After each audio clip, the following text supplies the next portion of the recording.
السلام علیکم۔ پہلی سی محبت بائے نگہت عبداللہ، ایپیسوڈ 3۔ تیسری ملاقات میں ہی جب فراز علی نے اسے پرپوز کیا تو وہ خود کو دنیا کی خوش قسمت ترین لڑکی سمجھنے لگی، پھر بھی اس کے سامنے بہت ضبط کا مظاہرہ کر گئی، یعنی کوئی خاص تاثر نہیں دیا، لیکن گھر آتے ہی سعدیہ کو کندھوں سے تھام کر پہلے 2-3 چکر دیے، پھر دونوں بازو دائیں بائیں پھیلا کر بولی، سب کچھ میری جھولی میں آن گرا ہے خود بخود۔ سعدیہ نے خود کو سنبھال کر اسے دیکھا، خوشی سے دمکتے ہوئے چہرے کے ساتھ وہ گردن اکڑائے کھڑی تھی۔ سب کچھ کی وضاحت کرو گی؟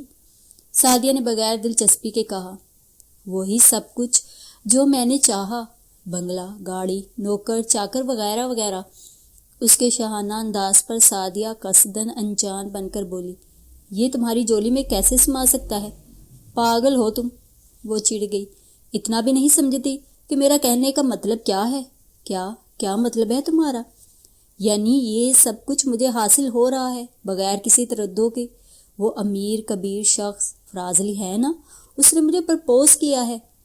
اس نے بتا کر یوں سعدیہ کو دیکھا جیسے خود اس نے کوئی بڑا کارنامہ سر انجام دیا ہو اور اب داد چاہ رہی ہو، جبکہ سعدیہ کے منہ سے چیخ نما آواز نکلی، کیا؟ پھر ایک دم اپنی آواز پر قابو پا کر سوچنے لگی، تمہارا مطلب ہے وہ فراز علی جو اس دن تمہیں ڈراپ کر گیا تھا؟ ہاں وہی۔ وہ خوش ہو کر بولی، لیکن ثانیہ اتنی جلدی؟ میرا مطلب ہے کہ ایک ہی ملاقات میں انہوں نے تم سے شادی کا فیصلہ کر لیا، اور تمہارے خیال میں کیا یہ مناسب ہے؟ اس میں نامناسب کیا ہے؟ وہ الٹا اس سے پوچھنے لگی، انداز خاصا تیکھا تھا جس سے سعدیہ سمجھ گئی کہ وہ اس سلسلے میں کوئی اعتراض سننا ہی نہیں چاہتی۔ جب بھی کچھ رک کر بولی، نامناسب تو خیر کچھ نہیں ہے، بس یہ ہے کہ فراز علی کم سے کم تم سے 10 سال ضرور بڑے ہوں گے۔ 12 سال؟ وہ بڑے آرام سے بولی تو سعدیہ کچھ دیر تک اسے دیکھتی رہی، پھر پوچھنے لگی، شادی شدہ ہیں؟ نہیں، اور تمہارے اگلے سوال کا جواب یہ ہے کہ جس لڑکی سے محبت کرتے تھے اس سے شادی نہیں ہو سکی، اور اس کے سوگ میں اتنے سال گنوا دیے، ورنہ اب تک 4 بچوں کے باپ ہوتے۔ اس نے از خود سعدیہ کا سوال جان کر اس قدر بے پرواہی سے جواب دیا کہ سعدیہ تعجب سے پوچھنے لگی، تمہارے نزدیک اس بات کی کوئی اہمیت نہیں؟ میرے نزدیک اہم یہ ہے کہ وہ میری ہر خواہش پوری کر سکتے ہیں، اور بس مجھے ان کی گزشتہ زندگی سے کوئی سروکار نہیں۔ سبھی ناکام عشق کرتے ہیں، اس کے باوجود سیج پر بیٹھی دلہن سے پہلا جملہ یہی بولتے ہیں کہ تم میری پہلی اور آخری محبت ہو۔ آخر میں وہ محفوظ ہو کر خود ہی ہنسی، اور سعدیہ بھی بے اختیار ہنس دی۔ بھائی واہ، یہاں تو بڑا خوشگوار ماحول ہے، شجاع نے اندر آتے ہوئے کہا، تو اس نے فوراً سعدیہ کو اشارے سے کچھ بھی بتانے سے منع کیا۔ پھر شجاع کو دیکھ کر کہنے لگی، ہمارے ہاں اکثر ماحول خوشگوار ہی رہتا ہے، بس کبھی کبھار وہ بھی دوسروں کی مداخلت اثر انداز ہوتی ہے۔ تمہارا اشارہ اگر میری طرف ہے تو میں چلا جاتا ہوں۔ ارے نہیں شجی بھائی، سعدیہ فوراً بول پڑی، آپ کوئی دوسرے تھوڑی ہیں، یہ تو تمہاری محبت ہے سعدیہ جو تم مجھے اپنا سمجھتی ہو، ورنہ ثانیہ کا بس نہیں چلتا میرا یہاں داخلہ بند کروا دے۔ وہ سعدیہ کے برابر بیٹھتا ہوا بولا، دیکھا میں نے غلط تو نہیں کہا، اچھا خاصا موڈ خراب کر دیتا ہے یہ۔ اب اس سے پوچھو کہ میں کیوں اس کا داخلہ بند کراؤں گی، بلکہ اسے بتا دو کہ مجھے اس کے آنے نہ آنے سے کوئی دلچسپی نہیں ہے۔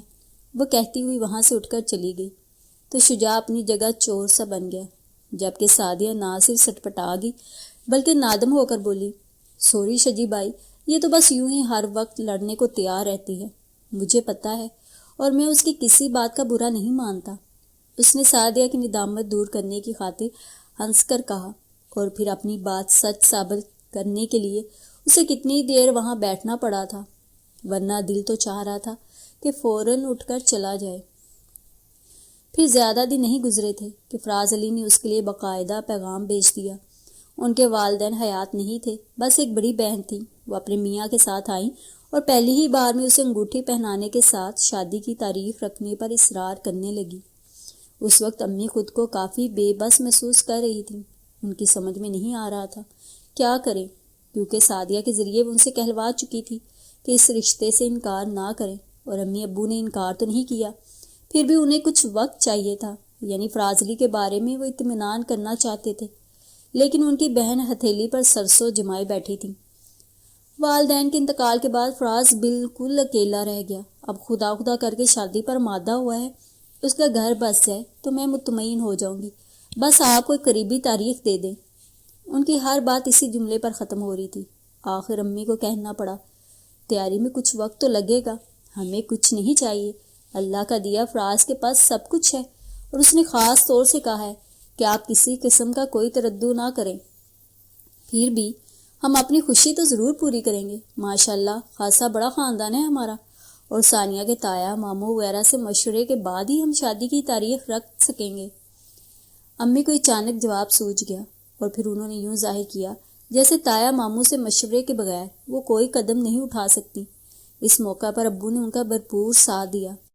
تب کہیں جا کر فراز علی کی بہن کو چپ رہنا پڑا، ورنہ وہ بضد تھیں کہ اسی وقت تاریخ لے کر جائیں گی۔ بہرحال ان کے جانے کے بعد جہاں امی نے اطمینان کا سانس لیا، وہاں یہ خدشہ بھی تھا کہ آخر وہ شادی کی اتنی جلدی کیوں کر رہی تھی۔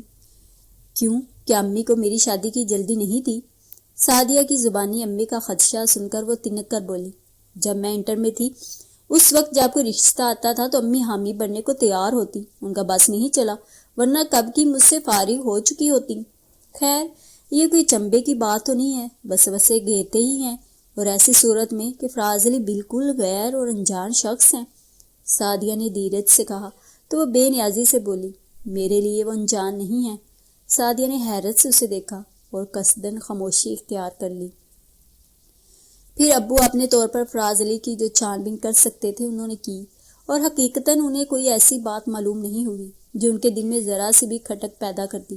ساتھ ہی گھر میں شادی کی تیاری شروع ہو گئی، لیکن اس کی ساری دلچسپی اس گھر سے زیادہ فراز علی کے گھر میں ہونے والی تیاریوں میں تھی۔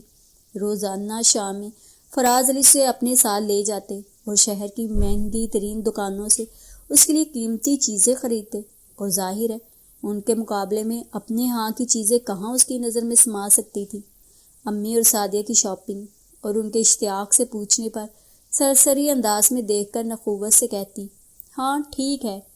سعدیہ کو اس کا یہ انداز سخت برا لگتا، لیکن اب کیونکہ وہ کچھ دنوں کے مہمان تھی اس لیے بڑے تحمل سے برداشت کر جاتی تھی۔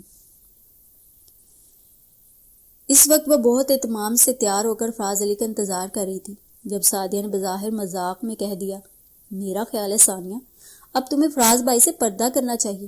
کیوں؟ وہ تیکھی نظروں سے دیکھنے لگی۔ اس لیے کہ شادی میں بس کچھ ہی دن رہ گئے ہیں، بس رہنے دو یہ مڈل کلاس والوں کی باتیں، اگر فراز نے سن لیا تو بہت مذاق اڑائیں گے۔ اس نے ناگواری سے سعدیہ کو ٹوک دیا۔ تبھی فراز کی گاڑی کا ہارن سنائی دیا تو وہ گیٹ کی طرف دیکھتی ہوئی بولی، فراز آ گئے ہیں، امی سے کہہ دو میں جا رہی ہوں، پہلے انہیں اندر تو آنے دو، چائے وغیرہ۔ اس نے سعدیہ کی بات پر کوئی توجہ نہیں دی اور باہر نکل آئی۔ فراز نے اسے دیکھتے ہی گاڑی کا دروازہ کھول دیا تو بیٹھنے سے پہلے اس نے پلٹ کر دیکھا کہ شاید سعدیہ گیٹ تک آئی ہو، لیکن وہ نہیں تھی۔ تب اپنے آپ میں کچھ شرمندہ سی ہو کر بیٹھ گئی۔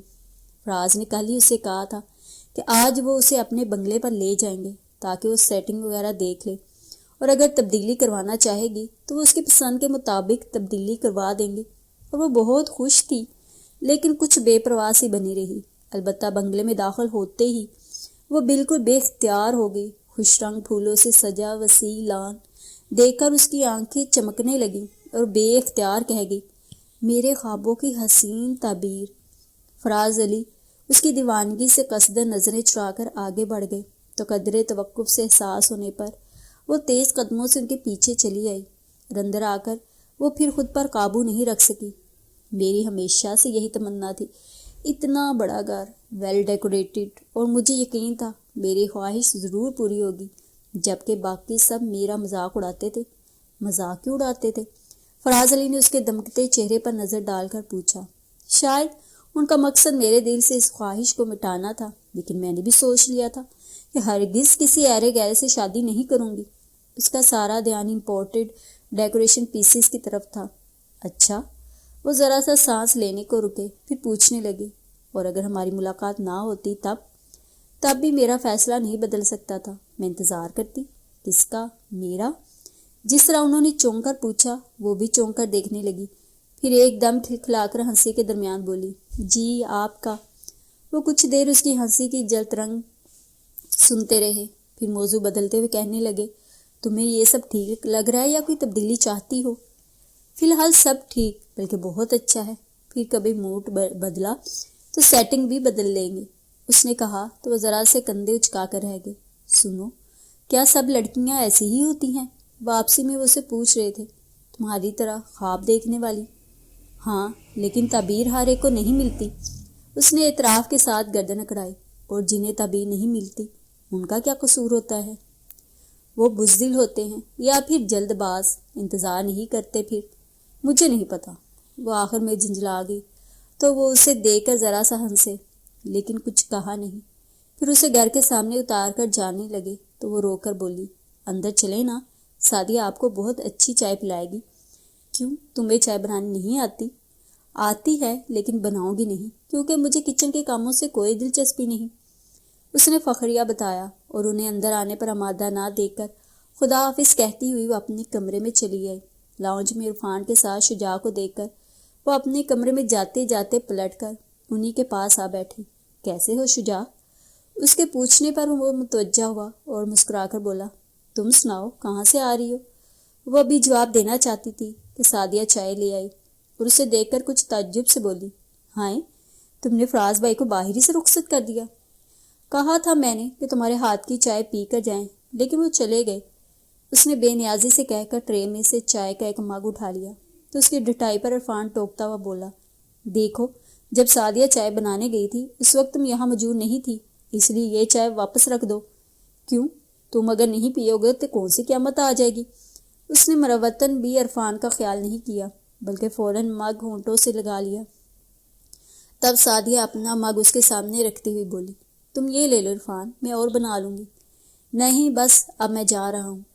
عرفان اپنی کتابیں اٹھا کر باہر نکل گیا تو کچھ دیر کے لیے خاموشی چھا گئی۔ پھر سعدیہ محض اس خیال سے کہ کہیں اب وہ شجاع کو بھی ناراض نہ کر دے، اس کا پسندیدہ موضوع چھیڑتے ہوئے پوچھنے لگی، آج یہ شاپنگ کی تم نے؟ اور وہ جیسے انتظار میں تھی فوراً کہنے لگی، آج کوئی شاپنگ نہیں کی، اصل میں فراز بہت دنوں سے اصرار کر رہے تھے کہ میں ان کا بنگلہ دیکھوں۔ پھر وہ خاص طور سے شجاع کو سنا کر کہنے لگی، مجھے یقین نہیں آ رہا کہ سعدیہ، میں واقعی اتنی خوش قسمت ہوں، اتنا بڑا گھر جس کی سجاوٹ دیکھ کر تمہیں دنگ رہے گی۔ اس پر بھی فراز کہہ رہے تھے کہ کسی چیز کی کمی ہو تو بتاؤ۔ سعدیہ نے کچھ پریشان ہو کر شجاع کو دیکھا، جس کا اندرونی اضطراب اس کے چہرے پر ظاہر ہو رہا تھا، اور وہ محسوس کرنے کے باوجود براہ راست اسے مخاطب کر کے بولی، شجاع، اب ذرا میری آنکھوں میں دیکھو۔ اس نے چونک کر دیکھا تو کہنے لگی، بہنگی تو نہیں ہوئی؟ البتہ خوابوں کو زندگی ملنے پر روشن ضرور ہو گئی ہوں گی، ہے نا؟ وہ افسردگی سے مسکرایا اور دھیرے دھیرے اس بات میں سر ہلانے لگا تو وہ کھلکھلا کر ہنسی، کم از کم مبارکباد ہی دے دو۔ ضرور دوں گا، لیکن اس وقت جب میں تمہیں خوش دیکھوں گا۔ وہ اٹھ کھڑا ہوا، کیوں، ابھی میں تمہیں خوش نظر نہیں آ رہی؟ اس نے تنک کر پوچھا، لیکن وہ ان سنی کرتا وہاں سے چلا گیا۔ تب وہ سعدیہ کو دیکھ کر بولی، جل گیا؟ جی نہیں، وہ کیوں جلنے لگے؟ سعدیہ ناگواری سے کہہ کر چائے کے خالی مگ ٹرے میں رکھنے لگی، پھر اسے دیکھ کر بولی، شجیع بھائی کا دل بہت بڑا ہے، پتہ ہے، ابھی تمہارے آنے سے پہلے وہ یہی بات کر رہے تھے کہ تم بہت لکی ہو، اور اس پر خوشی کا اظہار بھی کر رہے تھے۔ اچھا؟ اس کی ہنسی میں تمسخر تھا۔ تب سعدیہ ٹرے اٹھا کر چلی گئی۔ رات کو جب وہ سونے کے لیے لیٹی تب بھی اس کا دھیان فراز علی کے گھر کی طرف تھا۔ کبھی وہ ڈرائنگ روم کی سجاوٹ سوچتی تھی، کبھی لاؤنج، کبھی لان اور کبھی بیڈ روم۔ اتنی نفاست، اتنی خوب اس کے تصور سے بڑھ کر تھی۔ جب سعدیہ آ کر اپنی جگہ پر لیٹی تب وہ اپنے خیال سے نکل کر اسے دیکھتی ہوئی بولی، تمہارے کام ابھی تک ختم نہیں ہوئے؟ تمہاری شادی تک تو کام بڑھتے ہی جائیں گے، اس لیے میں نے فرح کو بلوایا ہے، وہ آ جائے گی تو سہولت ہو جائے گی۔ کب آنے کو کہا ہے اس نے؟ وہ سعدیہ کی طرف کروٹ بدل کر پوچھنے لگی۔ وہ تو آنے کو تیار ہے، اب دیکھو شجیع بھائی کب لے کر آتے ہیں۔ ہاں، شجاع کا اپنا دل چاہے گا تو ابھی لے آئے گا، اور اگر ہم کہیں گے تو نہیں۔ خیر، ابھی تو شجیع بھائی کو پتہ ہے کہ ہم صرف محبت میں اسے نہیں بلا رہے بلکہ ضرورتاً بلا رہے ہیں، اور شام میں مجھ سے وعدہ بھی کر گئے۔ پھر تو ضرور لے آئے گا، کیونکہ شجاع میں کوئی اور خوبی ہو نہ ہو، وعدہ ضرور نبھاتا ہے۔ چلو، تم نے کسی ایک خوبی کا اعتراف تو کیا۔ اس کی بات پر وہ کچھ دیر کے لیے خاموش ہوگی، پھر غالباً اپنی صفائی پیش کرنے کے خیال سے کہنے لگی، دیکھو سعدیہ، میرا شجاع سے کوئی جھگڑا نہیں ہے، میں اس کی بہت قدر کرتی ہوں، وہ بہت مخلص اور ایماندار ہے۔ پھر تم نے ان کی محبت کو کیوں ٹھکرایا؟ سعدیہ فوراً پوچھنے پر وہ گہری سانس کھینچ کر بولی، اب میں تمہاری اس بات کا کیا جواب دوں؟ شاید تمہارے پاس جواب نہیں ہے، لیکن میرا جواب تمہیں مطمئن نہیں کرے گا، اس لیے اس بات کو یہیں ختم کر دو اور آئندہ کبھی میرے سامنے اس کی یک طرفہ محبت کا ذکر مت کرنا۔ اس کے لہجے کی تنبیہ نے سعدیہ کو خاموش کر دیا اور قدرے توقف سے وہ خود ہی کہنے لگی، میں اپنی زندگی جینا چاہتی ہوں، شجاع کی محبت قبول کر کے کیا ملتا مجھے؟ اور سچ تو یہ ہے سعدیہ کہ محبت خود فریبی کا دوسرا نام ہے۔ اندر سسکتی ہوئی خواہشوں پر یہ کہہ کر مرہم رکھا جاتا ہے کہ وہ مجھ سے بہت محبت کرتا ہے۔ بتاؤ، یہ خود فریبی نہیں تو اور کیا ہے؟ اپنی اپنی سوچ ہے، تم اگر ایسا سمجھتی ہو تو میں کیا کہہ سکتی ہوں؟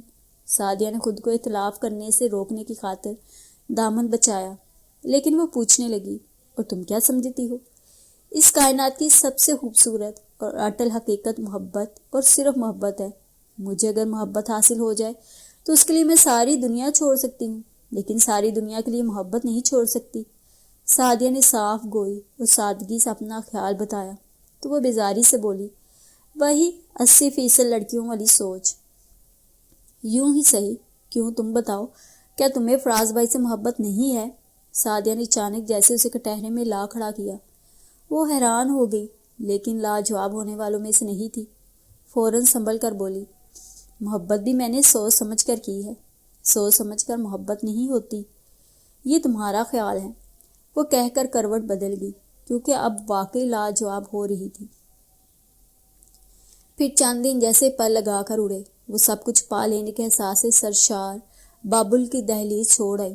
لانچ تک فراز علی اس کے ساتھ ساتھ تھے، اس کے بعد پتہ نہیں کہاں چلے گئے۔ ان کی بہن اسے ہجلہ عروسی میں لے آئیں اور آرام سے بٹھانے کے بعد کہنے لگی، چلو بھئی، اب میرا کام ختم، بہت اطمینان ہو گیا ہے مجھے۔ فراز اکیلا تھا، میں ہر وقت اس کی فکر میں رہتی تھی، حالانکہ نوکر چاکر سب موجود ہیں اور وہ کوئی بچہ بھی نہیں ہے، لیکن عورت کے بغیر بھئی بھلا کوئی گھر ہوتا ہے؟ میں فراز سے یہ بات کہتی تھی تو وہ ہنستا تھا، اب سمجھے گا کہ میں ٹھیک کہتی تھی یا غلط۔ پھر اس کی ٹھوڑی چھو کر بولی، ماشاءاللہ، تم ہو بھی بہت پیاری، ایسے ہی تو نہیں میرا بھائی تم پر مر مٹا، اور یہ کہاں رہ گیا؟ انہوں نے اپنے پیچھے دیکھا، پھر اٹھتی ہوئی بولی، میں بھیجتی ہوں اسے، اور دیکھو ابھی میں گھر جا رہی ہوں، میری ساس کی طبیعت ٹھیک نہیں ہے، ورنہ 2-4 دن ضرور تمہارے پاس رکتی، خیر پھر آتی جاتی رہوں گی، کوئی فکر کی بات نہیں، اب یہ تمہارا گھر ہے۔ وہ بہت دھیمی مسکان ہونٹوں پر سجائے انہیں دیکھ رہی تھی، بلکہ ان کے جانے کا انتظار کر رہی تھی، اور جیسے ہی وہ کمرے سے نکلی، اس نے پہلے اپنی اکڑی ہوئی کمر کو تکیے کا سہارا دیا، پھر آرام سے بیڈ کی پٹی پر سر رکھ کر کمرے کا جائزہ لینے لگی۔ خاصا کشادہ کمرہ تھا، وال ٹو وال سرخ کارپٹ، ہم رنگ پردے، مشرقی دیوار کے ساتھ ایک صوفہ سیٹ، درمیان میں فل سائز بیڈ کے باوجود باقی جگہ خالی تھی۔ شاید فراز کو بیڈ روم میں زیادہ سامان پسند نہیں تھا۔ وہ ادھر سے دھیان ہٹا کر اپنے زیورات دیکھنے لگی، دونوں انگلیاں انگوٹھیوں کی قید میں تھیں، اسے اپنے ہاتھ بہت خوبصورت لگے۔ ایک ایک انگوٹھی چھونے کے بعد اس نے اپنی ہتھیلیاں دعا کے انداز میں سیدھی کی، تو پھر کتنی دیر تک مہندی کے دل فریب ڈیزائن پر نظریں جمائے بیٹھی رہی۔ شاید اندر کہیں یہ خواہش بھی تھی کہ ایسے ہی لمحوں میں فراز آ کر اس کے ہاتھ تھام لے۔ دھیرے دھیرے جب یہ خواہش شدت اختیار کرنے لگی، تب اسے کتنا وقت گزرنے کا احساس ہوا، اور فراز ابھی تک نہیں آئے تھے۔ اس نے حیران ہو کر دروازے پر نظریں جمائی اور کوئی آواز سننے کی کوشش کرنے لگی، لیکن ہر سو گہری خاموشی تھی۔ اس نے چند لمحے سوچنے میں صرف کیے، پھر اپنا بھاری دوپٹہ سنبھالتی بیڈ سے اتر کر دروازے تک آئی اور ذرا سا کھول کر دیکھا۔ لاؤنج کی تیز روشنیاں بجھ چکی تھیں، 0 پاور کی مدھم روشنی میں خوابناک ماحول گہری خاموشی کی لپیٹ میں خوفناک محسوس ہو رہا تھا۔ وہ اگر چاہتی بھی تو وہیں سے فراز کو نہیں پکار سکتی تھی، اور اس کی سمجھ میں بھی نہیں آ رہا تھا کہ کیا کرے۔ واپس پلٹنا چاہتی تھی کہ فراز بہت جلدی میں سیڑھیاں اترتے نظر آئے۔ وہ بے اختیار بڑھے، فراز! اس کی پکار پر انہوں نے چونک کر دیکھا، لیکن رکے نہیں۔ لاؤنج کی ٹیوب لائٹ آن کر کے فون کی طرف بڑھ گئے اور بہت عجلت میں نمبر ڈائل کرنے لگے۔ اس سنا میں وہ قریب آ کر پوچھنے لگی، کیا بات ہے؟ کچھ نہیں، تم جاؤ آرام کرو۔ ان کے روکھے انداز پر ایک لمحہ کو وہ سن سی ہو گئی، پھر ایک دم کریڈل پر ہاتھ رکھ کر بولی، مجھے ڈر لگ رہا ہے۔ کس سے؟ ان کا ریسیور والا ہاتھ کندھے پر آن ٹھہرا اور بہت سرسری نظروں سے اسے دیکھا، جبکہ وہ ہوش اڑا دینے کی حد تک حسین لگ رہی تھی اس خاموشی اور سناٹے سے۔ یہاں تو ہمیشہ سے ایسی ایسا ہی سناٹا ہے، خیر دھیرے دھیرے عادی ہو جاؤ گی، انہوں نے کہتے ہوئے کریڈل پر سے اپنا ہاتھ ہٹا کر دوبارہ نمبر ڈائل کرنے لگے۔ تو اپنے نظر انداز ہونے پر بری طرح سلگ کر وہ کچھ کہنا چاہتی تھی کہ وہ بول پڑے، رات بہت ہو گئی ہے، جاؤ سو جاؤ۔ اس اجنبی انداز پر حیرت سے زیادہ احساس توہین نے اسے مار ڈالا۔ اگر اولین شب کی دلہن ہونے کا خیال نہ ہوتا تو وہ اسی وقت یوں اجنبی ہو جانے کا سبب پوچھتی۔ بہت ضبط سے اس وقت وہ اپنے اس روپ کی لاج رکھ گئی اور کمرے میں آتے ہی پہلے اس نے خود کو بھاری زیورات کے بوجھ سے آزاد کیا، پھر لباس تبدیل کر کے نرم بستر پر لیٹی تو فراز کے رویے کو سوچتی ہوئی سو گئی۔ صبح وہ جلدی اٹھنے کی عادی نہیں تھی، لیکن شاید نئی جگہ کے باعث معمول سے پہلے اس کی آنکھ کھل گئی اور اٹھتے ہی اسے پہلا خیال فراز کا آیا تو ادھر ادھر دیکھنے لگی۔ کہیں ان کی موجودگی کا کوئی نشان نہیں تھا اور وہ کچھ الجھن میں گرفتار ہو کر پھر ان کے رویے کو سوچنے لگی تھی کہ دروازے پر دستک ہونے کے بعد ملازمہ ٹرالی دھکیلتے ہوئے اندر آ گئی، اسے سلام کیا، پھر کھڑکی سے پردے سمیٹنے لگی۔ کچھ دیر اس کا دھیان فراز کی طرف سے ہٹ گیا اور وہ بہت شوق سے ملازمہ کو اپنے لیے چائے بناتے ہوئے دیکھنے لگی۔ چینی کتنی ڈالوں بی بی؟ ملازمہ کے پوچھنے پر وہ چونک کر بولی، 1 چمچ۔ ملازمہ نے چائے بنا کر کپ اسے تھمایا، پھر جاتے جاتے پوچھنے لگی، آپ کے لیے ناشتہ بنا دوں؟ ابھی نہیں، میں ناشتہ دیر سے کروں گی، وہ کہتے ہوئے اٹھ کر کھڑکی کے پاس آ کھڑی ہوئی۔ ابھی سورج طلوع نہیں ہوا تھا۔ پھولوں سے مہک چراتی ہوئی اس نے گہری سانس لی اور منظر کی دلکشی کو سراہتے ہوئے اس پر سب کچھ پا لینے کا احساس غالب آ گیا۔ پھر چائے پینے تک وہ وہیں کھڑی رہی۔ اس کے بعد کمرے سے نکلی تو ملازمہ لاؤنج میں بکھری پھولوں کی پتیاں سمیٹی نظر آئی۔ فراز کہاں ہے؟ بغیر سوچے سمجھے اس نے بلا ارادہ ہی پوچھ لیا تو ملازمہ نے حیران ہو کر اسے دیکھا، جس پر وہ خواہ اس پر بگڑنے لگی۔ جلدی سمیٹو یہ سب، ابھی کوئی مہمان آ گیا تو کتنا عجیب لگے گا۔ پھر وہ وہاں رک نہیں سکی، واپس اپنے کمرے میں آ گئی اور بے حد جھنجھلا کر فراز کے بارے میں سوچنے لگی کہ آخر ان کا مقصد کیا ہے۔ اچانک رنگ کیوں بدل لیا ہے انہوں نے؟ یوں لگ رہا ہے جیسے کسی پرانی دشمنی کا بدلہ لے رہے ہوں، لیکن مجھ سے کیا دشمنی ہو سکتی ہے انہیں؟ وہ ادھر ادھر ٹہلتی ہوئی سوچ رہی تھی، تبھی ملازمہ نے آ کر بتایا کہ اس کے گھر سے کچھ لوگ آئے ہیں۔ فوری طور پر وہ کچھ سمجھی نہیں، حیران ہو کر پوچھنے لگی، کون ہے؟ پتہ نہیں جی، 2 لڑکیاں ہیں، ساتھ ایک مرد ہے، ملازمہ نے لا علمی ظاہر کرنے کے ساتھ جتایا تو وہ واش روم کا رخ کرتی ہوئی بولی، تم انہیں بٹھاؤ، میں تیار ہو کر آتی ہوں۔ تیاری میں اس نے 15-20 منٹ لگائے۔ اس کے بعد ڈرائنگ روم میں آئی تو شجاع کے ساتھ سعدیہ اور فرح کو دیکھ کر مایوسی سے بولی، اوفو تم لوگ ہو؟ میں سمجھی پتہ نہیں کون ہے۔ کیا مطلب؟ کیا تمہیں ہمارے آنے کی خوشی نہیں ہوئی؟ فرح نے برا مناتے ہوئے کہا تو وہ آگے بڑھ کر اسے گلے لگاتے ہوئے بولی، یہ بات نہیں ہے۔ پھر کیا بات ہے؟ اگر مجھے تمہارا پتہ ہوتا تو میں ایسے ہی آ جاتی، خواہ تیاری میں لگ گئی اور تمہیں انتظار کرنا پڑا۔ اس نے وضاحت کی تو فرح سر تاپا اسے دیکھتے ہوئے بولی، اچھی لگ رہی ہو، رات تو تم قیامت ڈھا رہی تھی۔ اچھا؟ وہ ہنسنا چاہتی تھی لیکن پھیکی سی مسکراہٹ اس کے لبوں کو چھو کر دم توڑ گئی۔ فوراً اس کی طرف سے رخ موڑ کر ملازمہ کو پکارا، پھر بیٹھتے ہوئے بولی، میں نے بھی ناشتہ نہیں کیا، چلو سب ساتھ کر لیں گے۔ نہیں، ہم اب چلیں گے۔ شجاع کے بولنے پر وہ اس کی طرف متوجہ ہوئی۔ کیا مطلب؟ کیا صرف مجھے دیکھنے آئے تھے؟ صرف دیکھنے نہیں، تمہارے لیے ناشتہ لے کر آئے ہیں۔ امی اور تائی جی کا اصرار تھا کہ اس وقت ناشتہ ہمارے ہاں سے جائے گا اور اسی بہانے تمہیں دیکھ بھی لیا۔ سعدیہ نے اپنی آمد کا مقصد بتاتے ہوئے کہا تو وہ کندھے اچکا کر بولی، عجیب رواج ہیں۔ عجیب ہیں یا غریب؟ تم جلدی سے فراز بھائی کا دیدار کراؤ، پھر ہم چلتے ہیں، فرح نے کہا تو وہ بظاہر بڑے آرام سے بولی، فراز ابھی کسی کام سے نکلے ہیں، ان کے دیدار کے لیے تمہیں انتظار کرنا پڑے گا۔ کتنا انتظار؟ یہی کوئی 2-3 گھنٹے۔ کہیں فرح حامی نہ بھر لے۔ شجاع فوراً بول پڑا، نہیں پھر صحیح، ابھی تمہیں اجازت دو، چلو فرح سعدیہ۔ وہ اٹھ کھڑا ہوا، کم از کم چائے تو پی لو ورنہ پھر کہو گے میں کچھ نہیں کہوں گا۔ وہ درمیان ہی میں بات اچک کر باہر نکل گیا تو وہ سعدیہ اور فرح کے ساتھ ہی برآمدے تک آئی اور وہیں رک کر انہیں جاتے ہوئے دیکھا۔ اس کے بعد فراز کی تلاش میں اس نے ایک ایک کمرہ دیکھ ڈالا۔ سارے گھر میں وہ کہیں نہیں تھے، جس پر پہلے اسے تعجب ہوا، پھر غصہ آنے لگا کہ اگر انہیں کہیں جانا ہی تھا تو بتا کر جاتے، وہ کون سا انہیں روک لیتی۔